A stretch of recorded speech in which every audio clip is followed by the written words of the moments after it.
আমার নাহিদ ভাইকে বলবো 6 মাস সময় পেয়েছেন আপনি, আপনারা সংস্কারের কথা বলছেন। আরে ভাই 6 মাসে টেলিটকের যে সিম এটারই তো উন্নতি করতে পারেন নাই। টেলিটকের সিমে নেটওয়ার্ক পায় না, তাহলে আপনি আপনার উপর যে কাজ ছিল সেই কাজ বাদ দিয়ে কোন আজগবি কাজে আপনি ব্যস্ত ছিলেন যে টেলিটকের জন্য আপনি উন্নয়ন করতে পারেন নাই? আপনাকে কেন ইন্টারনেটের বিল বাড়াতে হলো? আমাদের আসিফ মাহমুদ ভাইয়ের উপর একটা দায়িত্ব ছিল, উনি কথা দিয়েছিলেন রানা প্লাজার ক্ষতিগ্রস্তদের জন্য উনি কিছু করবেন। 108 কোটি টাকা শেখ হাসিনা চুরি করেছিল, প্রধানমন্ত্রী দপ্তর থেকে সেই টাকা উদ্ধার করে রানা প্লাজার ক্ষতিগ্রস্তদের দিবেন। আমাদের আসিফ মাহমুদ ভাই সেই ক্ষতিপূরণ আদায় না করে উল্টো ওই শ্রম মন্ত্রণালয়ের দায়িত্ব ছেড়ে দিয়ে দিলেন। আমার কথা, আপনি কি সংস্কার করবেন? আপনারা একটা একটা করে দায়িত্ব ছেড়ে দিচ্ছেন, আবার শুনছি আপনারা নাকি দুইজনে দায়িত্ব ছেড়ে দিবেন।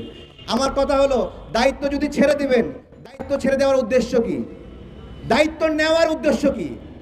আপনি দায়িত্ব নেওয়ার উদ্দেশ্য ছিল ক্ষমতা, দায়িত্ব ছেড়ে দেওয়ার উদ্দেশ্যও ক্ষমতা, দুইটাই ক্ষমতার উদ্দেশ্যে। একবার দায়িত্ব নিয়েছেন 6 মাস ধরে খাবেন বলে, আবার এখন দায়িত্ব ছাড়ছেন সামনে 5 বছর খাওয়ার জন্য। লজ্জা লাগে না? দেশকে ফাঁদের মধ্যে ফেলে রেখে চলে যাচ্ছেন, দেশকে বিপদের মুখে ফেলে রেখে চলে যাচ্ছেন। ছাড়বেন কেন? ক্ষমতা ছাড়লে নিয়েছেন কেন?